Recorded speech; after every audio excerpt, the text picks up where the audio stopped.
Assalamualaikum warahmatullahi wabarakatuh. Tenaga kesehatan dari Sabang sampai Merauke. Perlu kami sampaikan bahwa Direktorat Kesehatan Keluarga, Direktorat Jenderal Kesehatan Masyarakat, Kementerian Kesehatan telah menyusun sebuah video tutorial pelayanan kesehatan maternal dan neonatal di era adaptasi kebiasaan baru. Diharapkan video tutorial ini dapat digunakan sebagai suatu media untuk mengedukasi tenaga kesehatan agar tetap menjalankan pelayanan bagi ibu hamil, bagi ibu bersalin, bagi ibu nifas, dan bayi baru lahir di era adaptasi kebiasaan baru ini. Semoga Tuhan Yang Maha Esa meridhoi dan senantiasa menjaga kesehatan kita semua, terutama bagi tenaga kesehatan yang telah berjuang menyelamatkan ibu dan anak. Wassalamualaikum warahmatullahi wabarakatuh.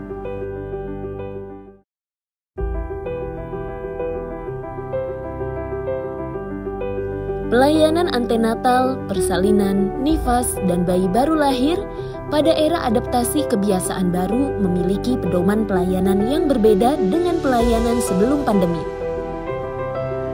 Direktorat Kesehatan Keluarga Kementerian Kesehatan Republik Indonesia mengeluarkan pedoman pelayanan antenatal, persalinan, nifas, dan bayi baru lahir pada era adaptasi kebiasaan baru sebagai acuan bagi ibu dan keluarga serta tenaga kesehatan dalam memberikan pelayanan di fasilitas kesehatan masyarakat.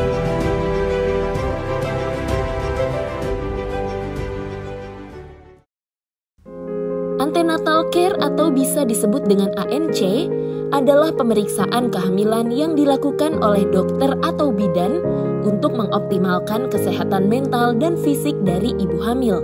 Tujuan dilakukan ANC adalah untuk mengoptimalkan kesehatan mental dan fisik ibu hamil, menghindari resiko komplikasi pada kehamilan dan persalinan, mempersiapkan ibu untuk masa nifas dan pemberian ASI eksklusif. Alur pelayanan antenatal di era adaptasi kebiasaan baru antara lain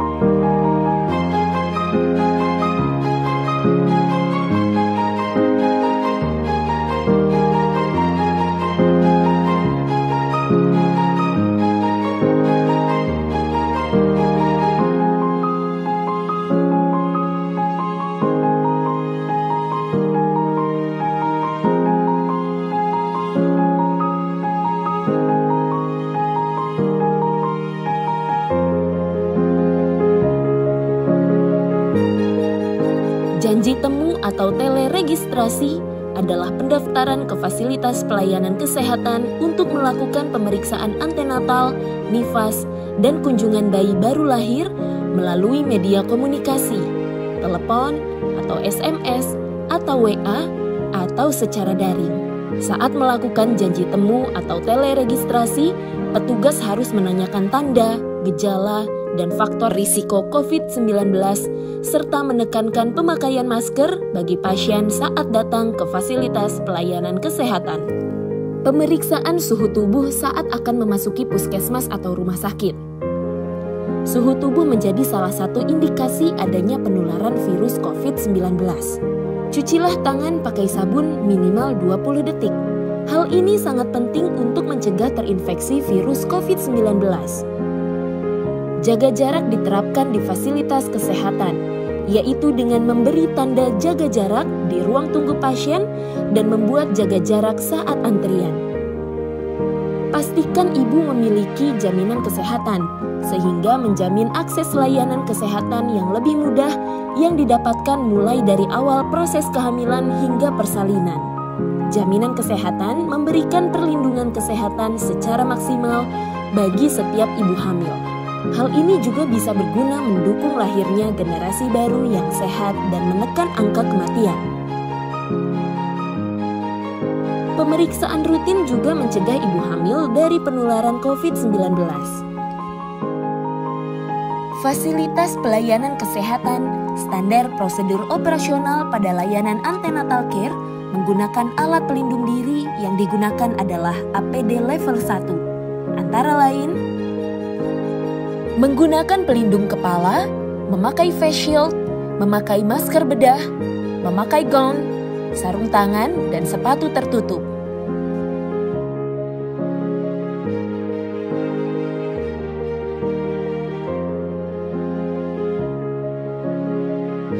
Penting bagi bidan untuk menanyakan tentang permasalahan yang dialami oleh ibu hamil dengan pertanyaan fokus pada masalah. Hal ini untuk mendapatkan riwayat medis atau biophysical history secara komplit dan akurat dengan tujuan untuk mengenali suatu pola yang bisa mengarah pada suatu penyakit. Menyusun suatu wawancara medis yang efektif dan efisien dalam segi waktu, tetapi tetap dapat meningkatkan proses diagnostik reasoning.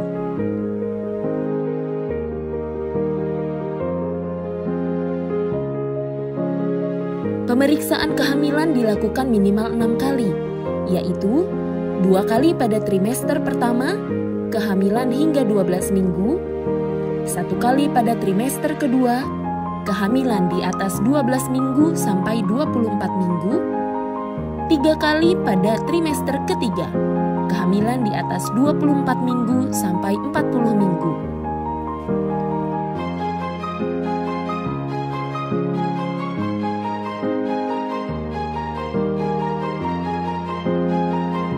ANC ke-1 di trimester 1. Jika ada gejala COVID-19, ibu dirujuk ke rumah sakit untuk dilakukan swab. Atau jika sulit untuk mengakses rumah sakit rujukan, maka dilakukan rapid test atau NLR neutrophil lymphocyte ratio. Pemeriksaan screening faktor risiko kehamilan dilakukan di rumah sakit rujukan. Jika tidak ada gejala COVID-19, maka dilakukan screening oleh dokter di fasilitas kesehatan tingkat pertama. ANC kedua di trimester 1, ANC ketiga di trimester 2, ANC keempat di trimester 3, dan ANC keenam di trimester 3. Dilakukan tindak lanjut sesuai hasil screening.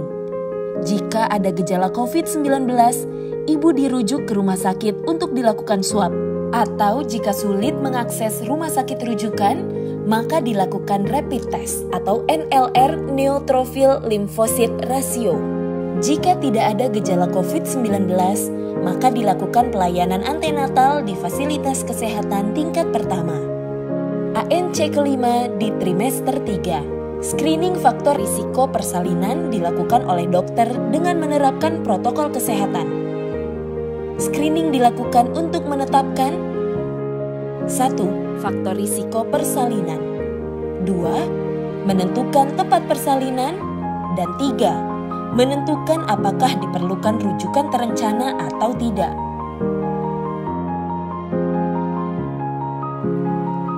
Pelayanan pemeriksaan kehamilan meliputi 1. Timbang berat badan dan ukur tinggi badan.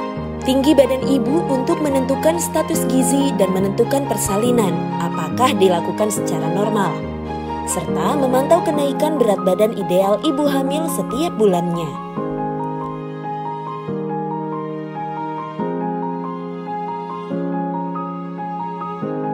2. Ukur tekanan darah. Tekanan darah lebih besar dari 140/90 mm Hg cenderung hipertensi.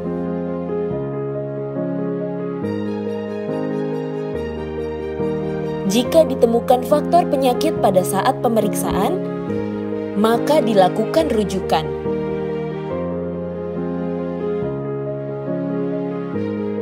3. Nilai status gizi atau ukur lingkar lengan atas atau lila, yaitu lila kurang dari 23,5 cm akan beresiko KEK atau kurang energi kronis.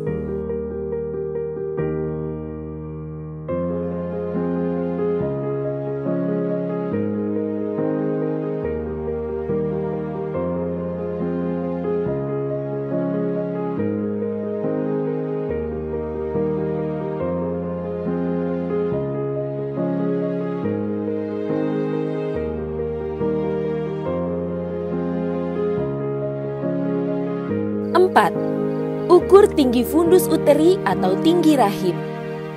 Pengukuran tinggi fundus uteri atau TFU dilakukan secara rutin dengan tujuan mendeteksi secara dini terhadap berat badan janin.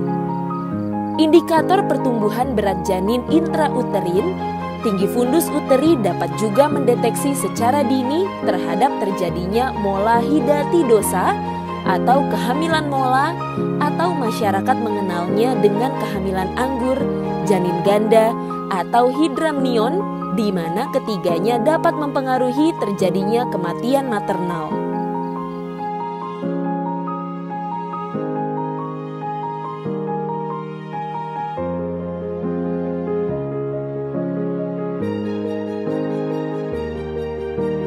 Pada ibu hamil dengan kontak erat, suspek, probable, atau terkonfirmasi COVID-19, pemeriksaan USG ditunda sampai ada rekomendasi yang menerangkan jika isolasinya berakhir.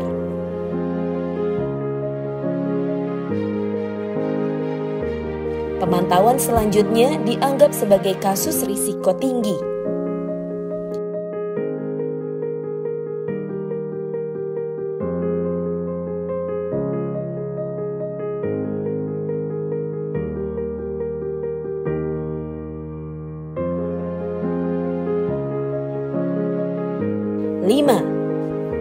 Tentukan presentasi janin dan denyut jantung janin atau DJJ untuk melihat kelainan letak janin atau masalah janin.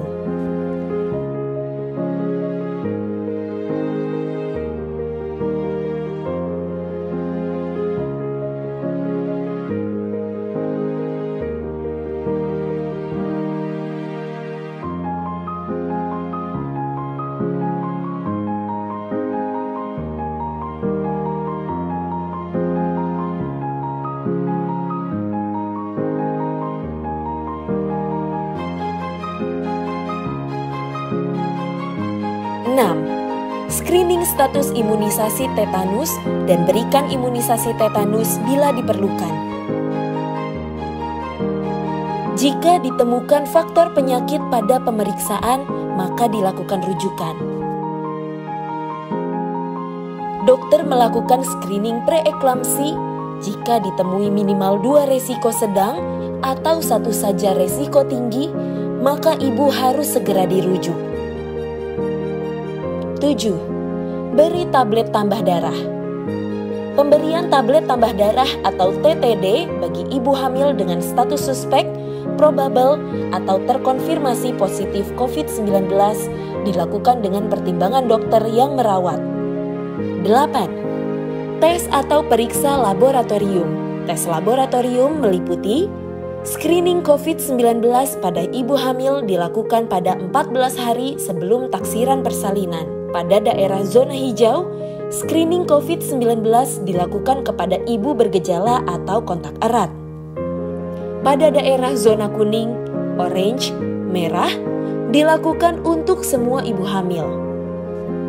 Screening dilakukan dengan rapid test atau NLR atau neutrophil lymphocyte ratio.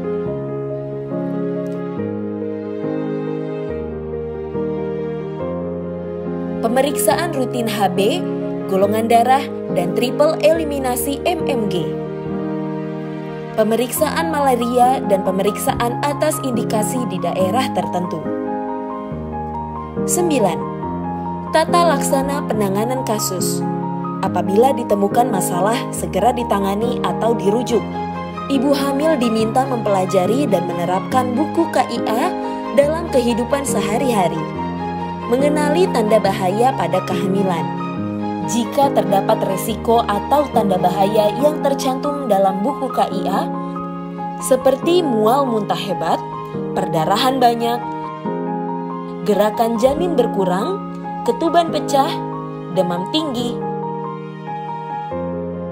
kontraksi berulang dan kejang. Jika ibu hamil mengalami salah satu atau lebih tanda bahaya tersebut, segera tangani atau dirujuk.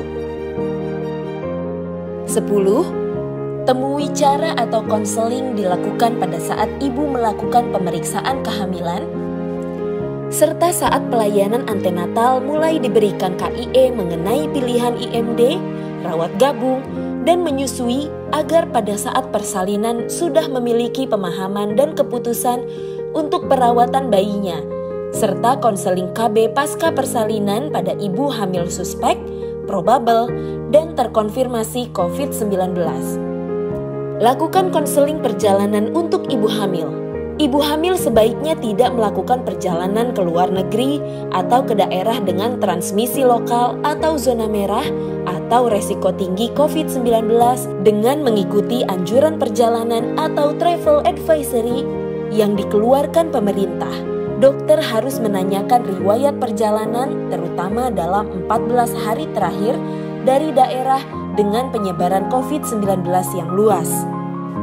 Untuk ibu hamil harus tetap mencari Fasiankes dan tenaga kesehatan selalu membantu.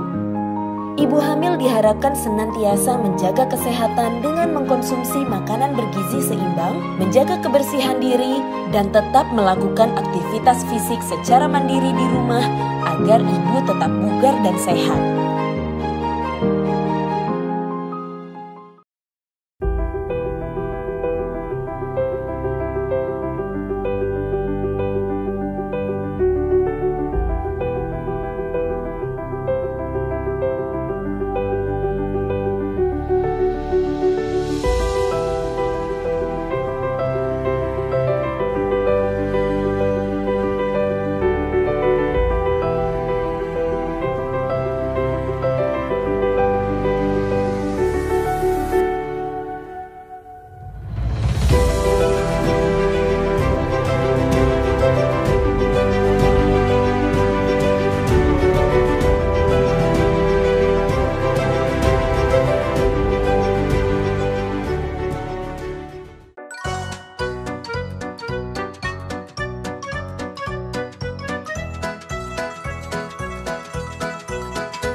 Fasilitas kesehatan baik primer atau tempat PMB maupun rujukan harus siap dalam pemenuhan APD, sarana prasarana, dan sumber daya manusia tenaga kesehatan.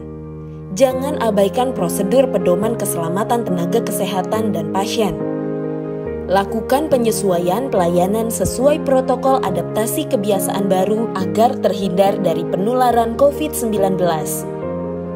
Proses penularan agar tidak terjadi pada tenaga kesehatan dan pada bayi yang akan dilahirkan, maka perlu dilakukan beberapa langkah, antara lain melengkapi tenaga kesehatan dengan APD yang sesuai dengan tata laksana. Penggunaan alat pelindung diri untuk pelayanan persalinan non-COVID-19. Tenaga kesehatan menggunakan alat pelindung diri, antara lain pelindung kepala, goggles, masker N95, memakai face shield, memakai apron, memakai gaun, memakai sarung tangan, dan memakai sepatu boots.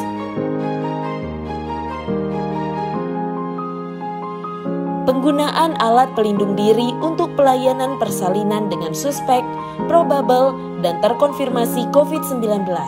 Tenaga kesehatan menggunakan alat pelindung diri, antara lain pelindung kepala, goggles, masker N95, memakai face shield, memakai coverall, memakai apron, memakai sarung tangan, dan memakai sepatu boots. Pada masa adaptasi kebiasaan baru, pertolongan persalinan harus memperhatikan beberapa hal, antara lain pengaturan tata letak alat-alat dan perkakas lainnya diatur agar masih bisa menampung jaga jarak antara orang minimal 1-2 meter. Ventilasi memadai untuk sirkulasi udara keluar masuk. Ibu bersalin menggunakan masker bedah untuk pencegahan penularan virus kepada tenaga kesehatan dan bayi yang baru dilahirkan. Tersedia ruangan khusus pemakaian dan pelepasan APD dengan SOP yang jelas ditempelkan di tempat strategis yang mudah dibaca semua orang. Tersedia tempat khusus APD yang telah digunakan dan terdapat SOP perlakuan terhadap APD tersebut. Pengaturan jarak antar tempat duduk di ruang tunggu dengan jarak minimal 1-2 meter. Menghimbau agar tidak membawa anggota keluarga yang rentan, yaitu anak kurang dari 12 tahun serta lansia. Pertolongan persalinan meliputi A. Semua persalinan dilakukan di fasilitas pelayanan kesehatan. B. Pemilihan tempat pertolongan persalinan ditentukan berdasarkan 1. Kondisi ibu yang ditetapkan pada saat screening resiko persalinan. 2. Kondisi ibu saat infartu. 3. Status ibu dikaitkan dengan COVID-19, yaitu persalinan di rumah sakit rujukan COVID-19 untuk ibu dengan status suspek, probable, dan terkonfirmasi COVID-19.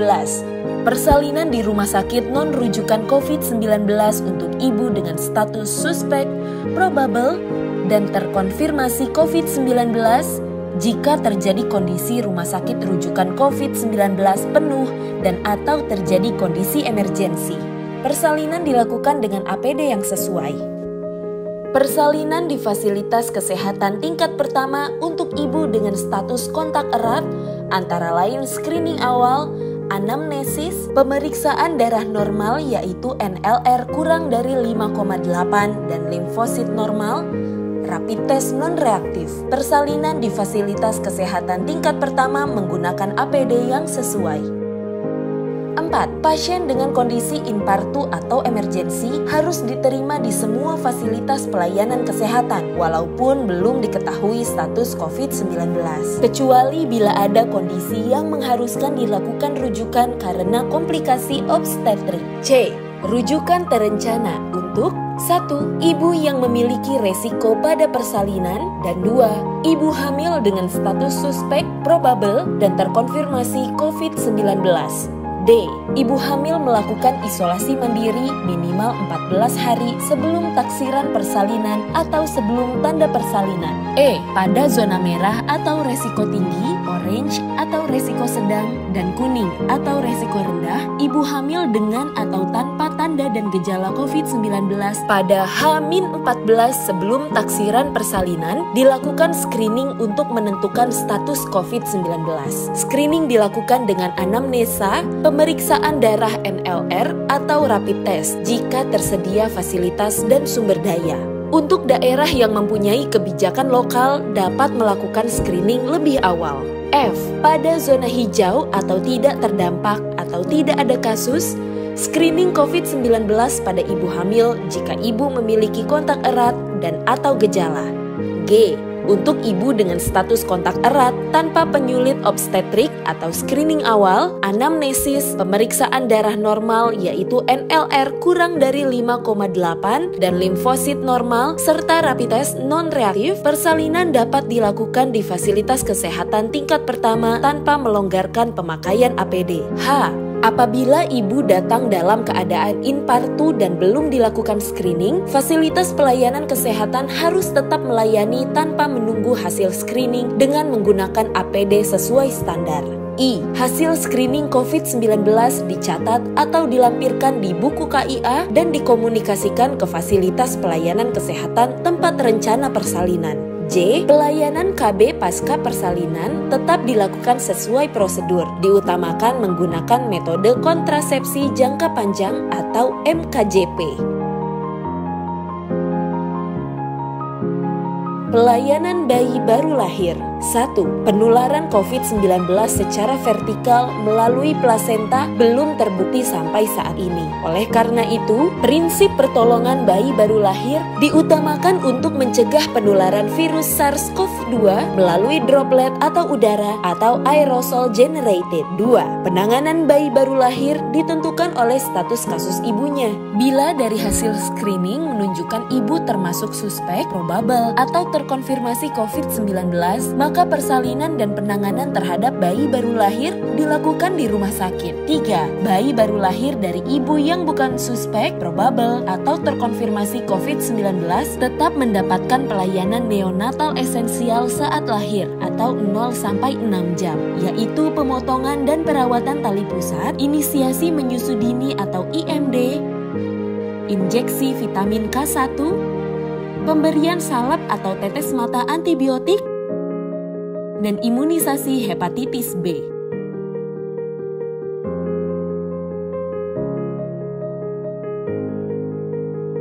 4. Kunjungan neonatal dilakukan bersamaan dengan kunjungan nifas KIE yang disampaikan pada kunjungan pasca salin atau kesehatan bayi baru lahir, meliputi A. ASI eksklusif sesuai dengan manajemen laktasi. B. Perawatan tali pusat, menjaga badan bayi tetap hangat, dan cara memandikan bayi. C. Khusus untuk bayi dengan berat badan lahir rendah atau BBLR, apabila ditemukan tanda bahaya atau permasalahan, bayi harus segera dibawa ke rumah sakit. D. Tanda bahaya pada bayi baru lahir sesuai yang tercantum pada buku KIA, apabila ditemukan tanda bahaya pada bayi baru lahir, bayi harus segera dibawa ke fasilitas pelayanan kesehatan.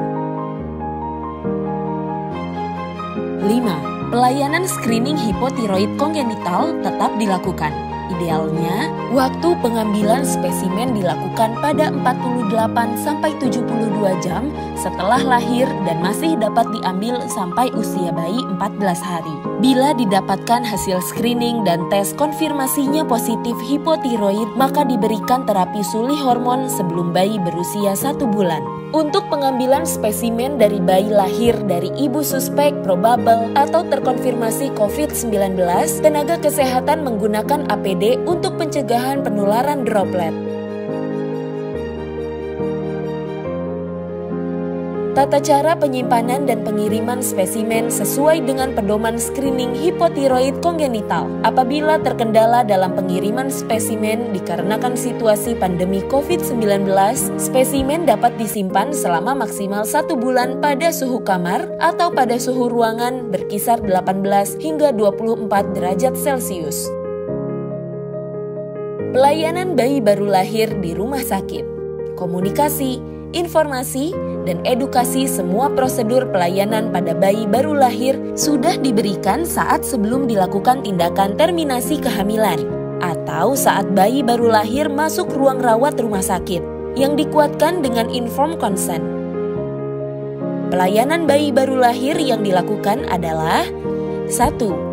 Bayi yang lahir dari ibu suspek, probable, dan terkonfirmasi COVID-19 termasuk dalam kriteria suspek, sehingga penentuan status terinfeksi virus SARS-CoV-2 dan kondisi bayi baru lahir harus segera dilakukan. A.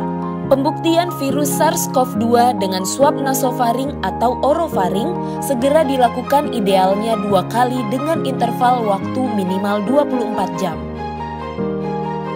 B. Hasil 1 kali positif menunjukkan bayi baru lahir terinfeksi virus SARS-CoV-2.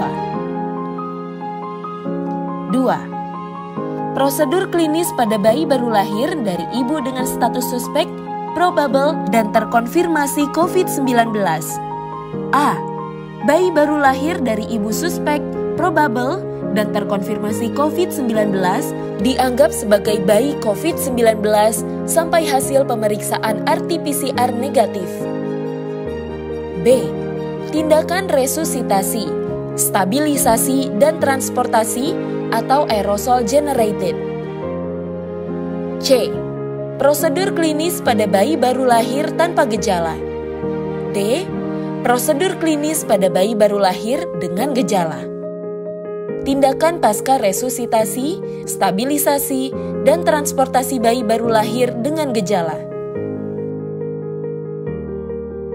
Penjelasan prosedur terdapat dalam buku pedoman pelayanan antenatal, persalinan, nifas, dan bayi baru lahir revisi 2.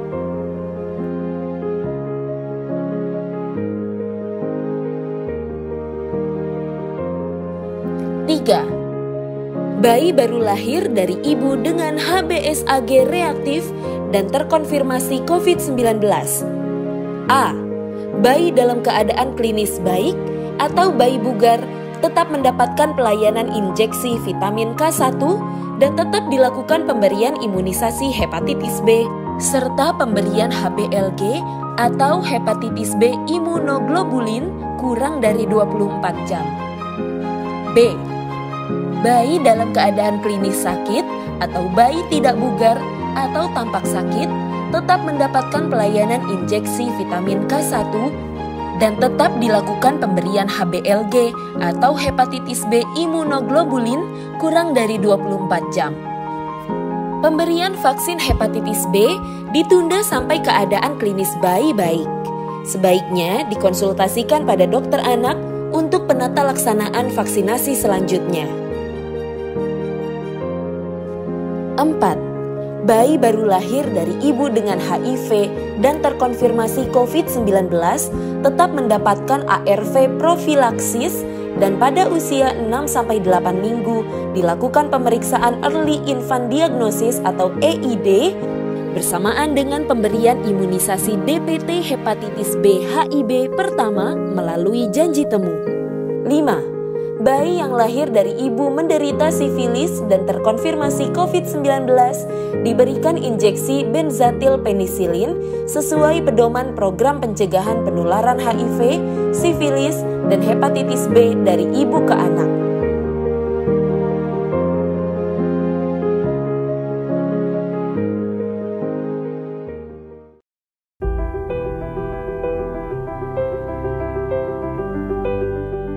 Di masa pandemi COVID-19, diharapkan ibu dan bayi tetap mendapatkan pelayanan esensial. Faktor risiko dapat dikenali secara dini, serta mendapatkan akses pertolongan kegawat daruratan dan tenaga kesehatan mendapatkan perlindungan dari tertular COVID-19. Ibu nifas dan keluarga harus memahami tanda bahaya di masa nifas. Jika terdapat risiko atau tanda bahaya, maka periksakan diri ke tenaga kesehatan.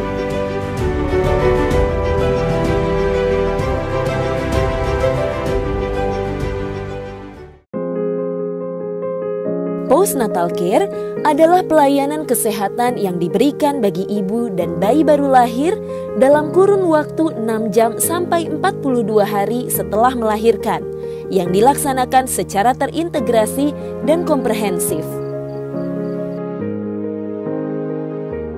Tujuan dari postnatal care: menjaga kesehatan ibu dan bayinya, baik secara fisik maupun psikologis, deteksi dini masalah, penyakit, dan penyulit pasca persalinan, memberikan komunikasi, informasi, edukasi atau KIE, memastikan pemahaman serta kepentingan kesehatan diri, nutrisi, KB, menyusui, pemberian imunisasi dan asuhan bayi baru lahir pada ibu beserta keluarganya.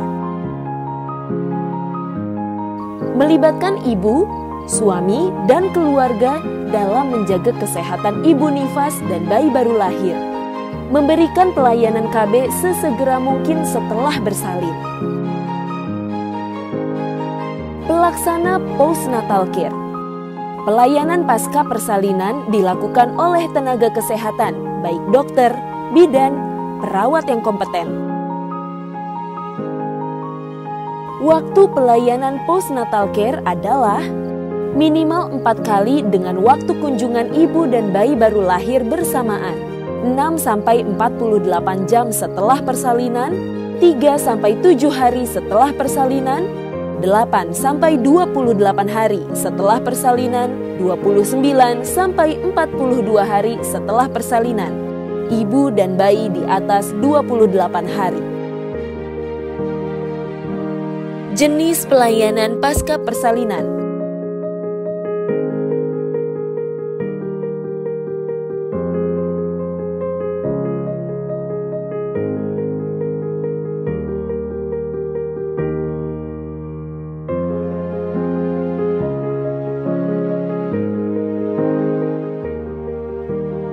Pelayanan kunjungan nifas pertama dilakukan di fasilitas pelayanan kesehatan.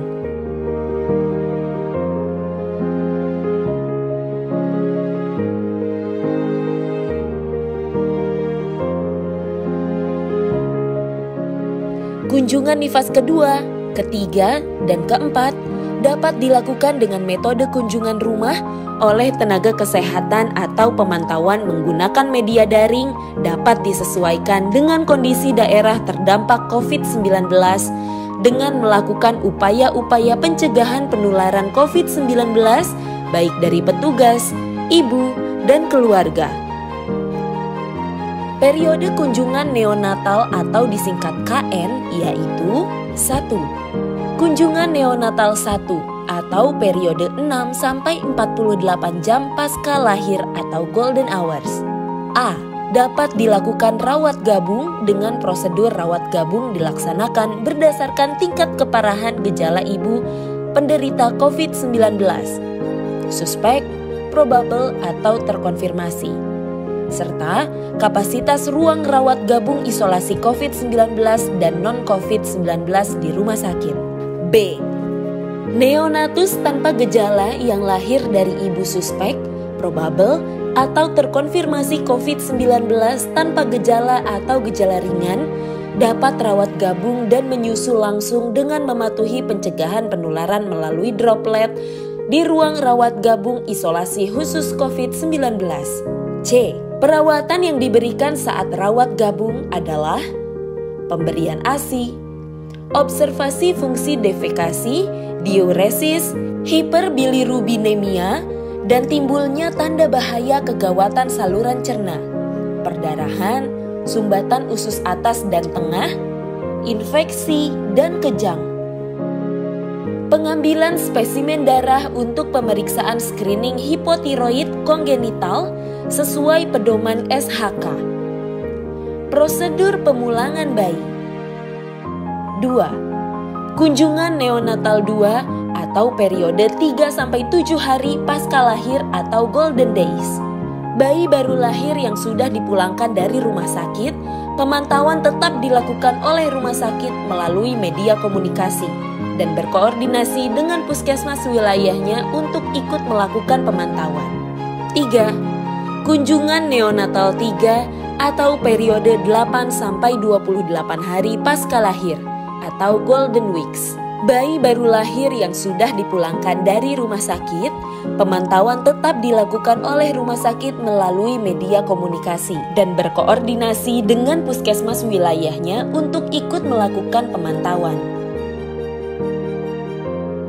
Pemulangan atau alih rawat non-isolasi bayi terkonfirmasi COVID-19.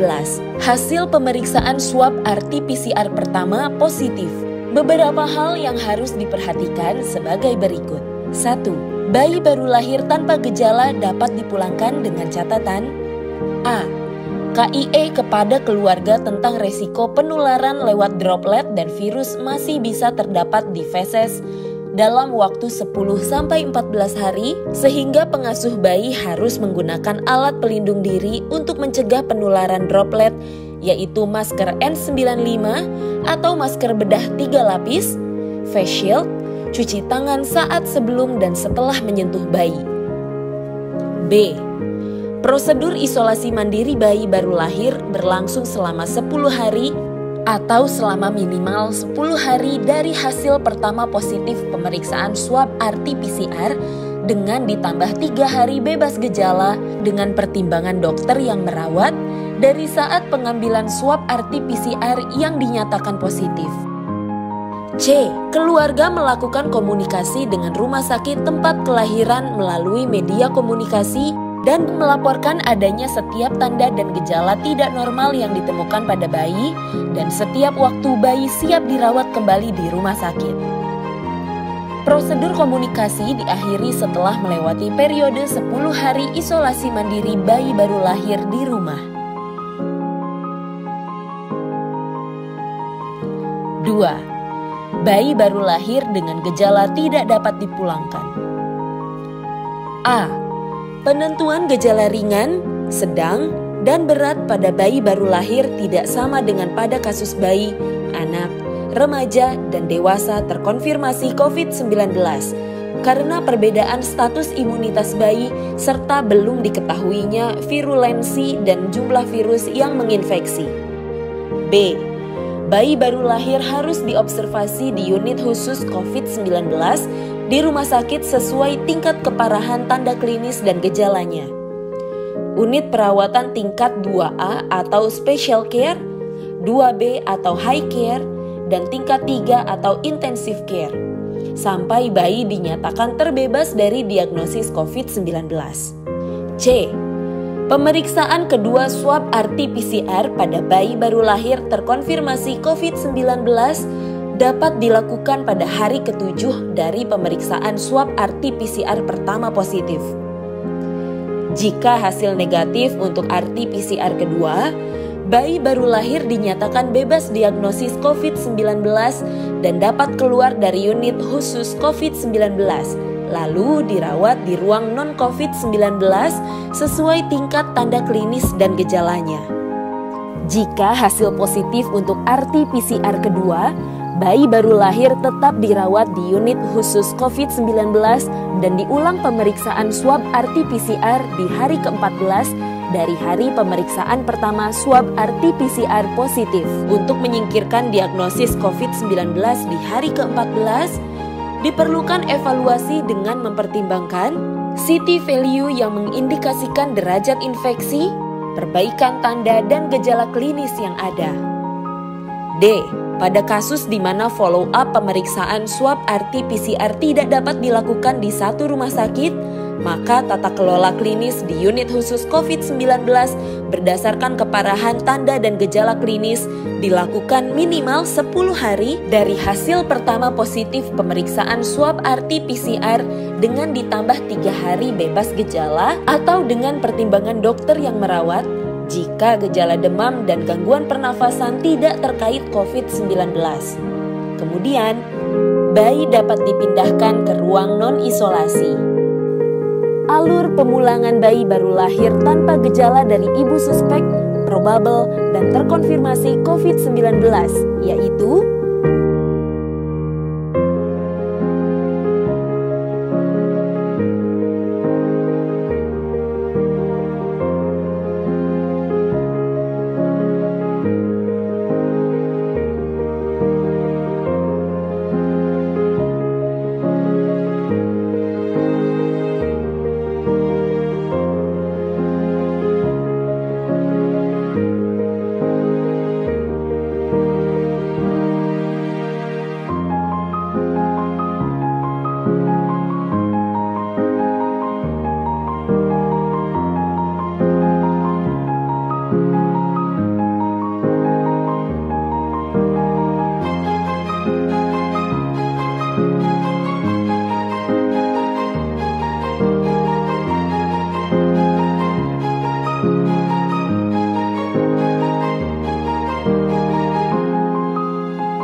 alur pemulangan bayi baru lahir dengan gejala dari ibu suspek, probable, dan terkonfirmasi COVID-19, yaitu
Dalam kondisi pandemi COVID-19 seperti ini, tentu kekhawatiran akan paparan virus makin tinggi.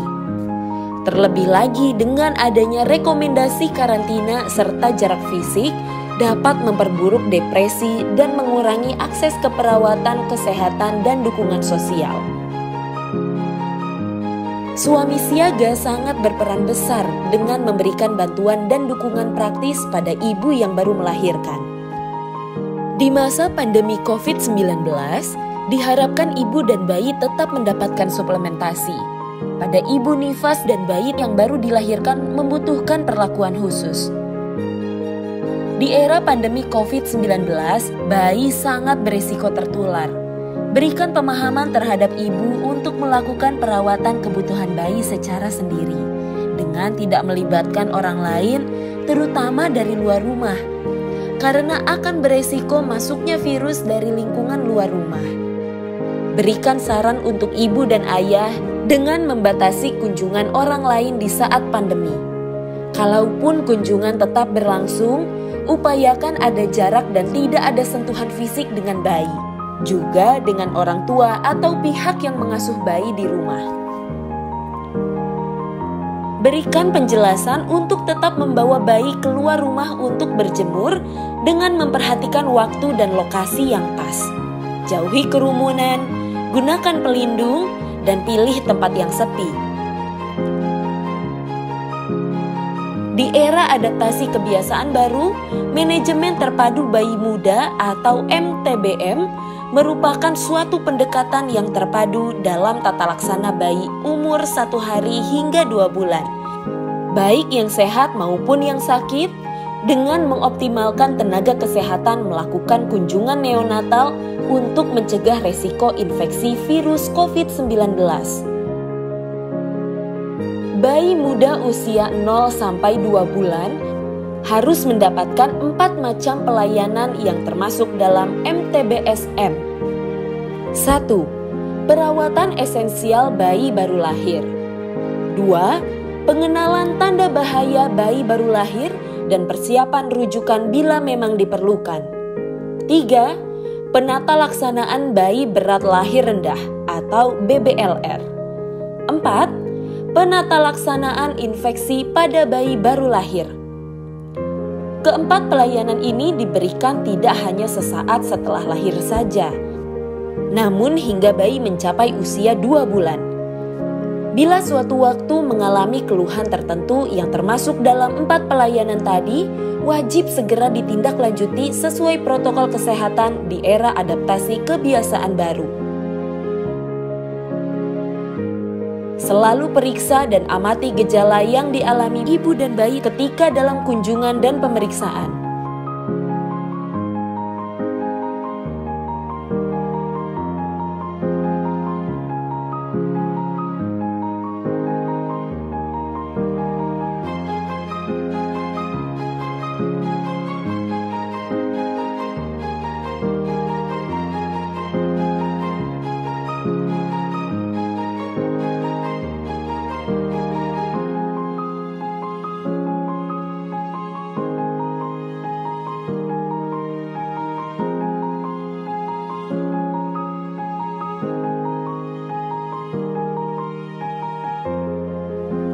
Pengasuhan bayi di rumah. Selama ibu tidak diperbolehkan merawat bayinya, sebaiknya pengasuhan bayi dilakukan oleh orang yang sehat dan tidak menderita COVID-19, serta ibu tetap menjaga jarak 2 meter dari bayinya. Dukungan keluarga sangat penting untuk memberikan semangat pada saat ibu memulai menyusui atau relaktasi. Ibu dapat mengasuh bayinya kembali bila klinis baik dan setelah dinyatakan selesai isolasi sesuai pedoman pencegahan dan pengendalian COVID-19. Ibu tetap mempraktikkan perilaku hidup bersih dan sehat serta tetap menggunakan masker. Selalu periksa dan amati gejala yang dialami bayi ketika dalam kunjungan dan pemeriksaan. Jika menemukan gejala COVID-19, maka sebaiknya melakukan rujukan. Tenaga kesehatan diharapkan memfasilitasi penggunaan teknologi untuk menggantikan pelayanan rutin melalui tatap muka atau menggunakan media daring. Teknologi komunikasi yang dipergunakan dapat berupa call center khusus layanan KIA, SMS dan WA, atau aplikasi telemedicine.